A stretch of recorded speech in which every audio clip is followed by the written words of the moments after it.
Պարոն Դանիելյան, կներեք, դուք ծանոթ եք քննչական կոմիտեի տարածած այդ ձայնագրություններին, որտեղ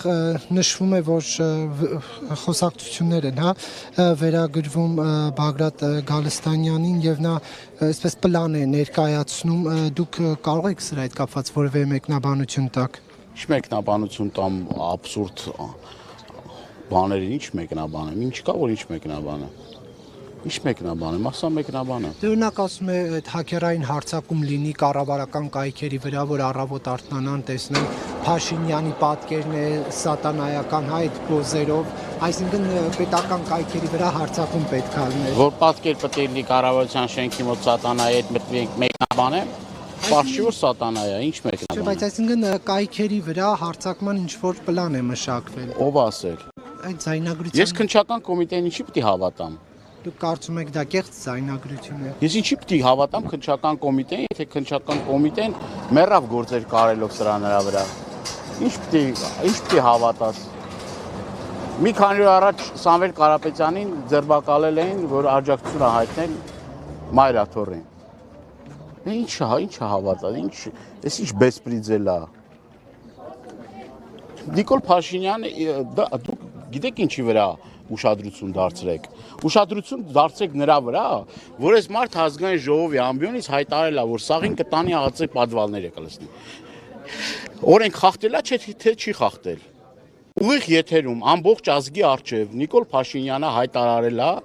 որ բոլորին տանելու է ԱԾ պատվալն է լցնելու։ Քրեորեն հետապնդելի արարք է կատարել։ Ցուցում է տվել ոստիկաններին, ուժային կառույցներին, որ բոլոր ընդդիմադիր հայացքներ ունեցող մարդկանց վրա ապօրինի հետապնդում սկսեն։ Դա թե չէ մնացածը այդ բառերը, եսի մինչերը, խոսակցությունները, մեկի տնից կեչուփ հանելը, մեկի տնից, չգիտեմ, բան մեղ վերցնելը, մեկի տնից չակուճ վերցնելը, համոթ է լավ։ Այդ լուրջ բան է, որ ես լուրջ բաներ մեկնաբանեմ։ Այս մարդը հստակ ծրագիր ունի, իրականացնում է թուրքական ծրագիր, պանթուրանական ծրագրի մաս է ուզում դարձնի Հայաստանի Հանրապետությունը, Հայաստանը զոհասեղանի դնելու։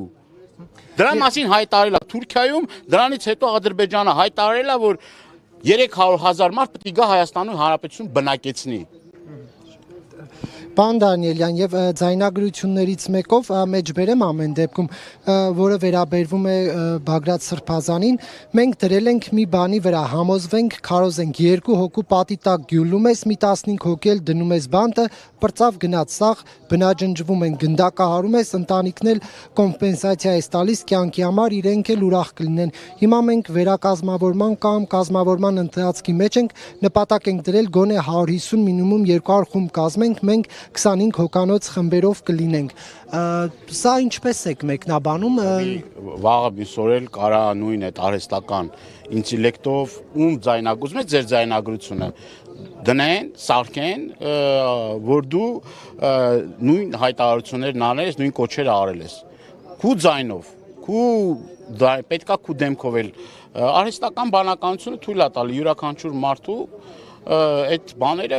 կազմակերպեն անեն, յուրաքանչյուրին, նորից եմ կրկնում։ Եվ սա, ինչ ասեմ, գիտեք ինչ, եթե հանձնարարական է իջեցվում, այդ հանձնարարականի շրջանակներում ինչ ասես կարան անեն։ Ինչ ասես կարան, ես խնդրում եմ ձեզ ուշադրություն դարձրեք հենց այդ ապօրինության վրա։ Հենց նրա վրա, որ այս էլ որ երրորդ անգամ է Նիկոլ Փաշինյանը հլա բանը չսկսած արդեն ինքը հստակ ասում է, սենց է, այս մեկն է, մյուսն է նույնը կացարանի գործով էր, նույնը այլ գործերով է, իր միջամտությունը իրավապահ համակարգին այլևս ակնհայտ է։ SMS-ներ մարդկանց աշխատանքից ազատելու։ Փաստ է։ Այն որ ազգային ժողովի ամբիոնից հերթական SMS-ն ա ուղարկել այդ ուրեմն տեսանյութը Սամվել Կարապետյանի տեսանյութից հետո փաստ է, այս մարդը գնում է այդ ճանապարհով բռնապետական ռեժիմին բնորոշ Քադաֆին ու ուրեմն Սադամ Հուսեյնը կերազեին նման գործելավոճը ել եմ կրկնում բնորոշ է 37 թվի այդ դանոսների այդ քրեական գործեր կարելու այդ նույն գործելավոճը, ինչով որ արվում էր 37 բոլշևիզմին բնորոշ գործելավոճ այս մարդը, բա ժողովրդավարության բաստիոն կոչված երկրում նման բան ո՞նց է ալնում նման բան։ Սա կխնդրեմ լսեք արդյոք նման Բագրատ Գալստյանյանի Ասում ցանկացած մարդու կարող են արհեստական բանականությամբ ձայնը մեկը մեկին նմանեցնող ցանկացած բնույթի ձայնագրություն հրապարակել։ Ցանկացած բնույթի, ասում եմ, ձայնագրություն կարող են հրապարակել։ Եվ դա ոչինչ չի նշանակում։ Բագրատ Սրբազանը այս երկրի այն հոգևորականներից է, այն մարդկանցից է, որ պատերազմի առաջին իսկ օրվանից խրամատում ա եղել մեզ հետ Արցախում։ Այս մարդը հայրենանվեր գործ արել այս տարիների ընթացքում։ Եվ ոչ միայն Բագրատ Սրբազանը, մեր հերոս նահատակների ծնողները, որ հիմա մտնում եք այդ տները ահաբեկում, մանկահասակ երեխաներին, դուք սրա համար պատասխան են տալու, սրա ցանկացած արարքը քրեորեն հետապնդելի արարք է, այս երկիրը ծախել է, Արցախը նվիրաբերել է, երկիրը հանձնել է, գնում է այդ հանձնման պլանով։ Մեզ չի կարա այս խնդիրը չհետաքրքրի, մեզ չի կարա այս խնդրը, որ կա, մեր բոլորիս խնդիրն է, մեր բոլորիս խնդիրն է, ինչ ուզում է թողանի, եթե ինչ որ մեկին թվում է, թե նման արարքներով կարա վախեցնի, ինչքան մարդ կարա բերթերում տանի նստացնի, ինչքան մարդ կարա տանի նստացնի, թող տանի նստացնի, ով է դրանից վախենում, ով է դրանից կաշկանդվում, ոչ մեկս էլ չեն կաշկանդվում, սա մեր հայրենիքի հողի ջրի հարցն է, հերթական անգամ էլ կփորձի նաև զիջումներ կատարել, էսա պահը կորսա Տավուշից կտա, Գեղարքունիքից կտա, Սյունիքից կտա։ Շնորհակալություն։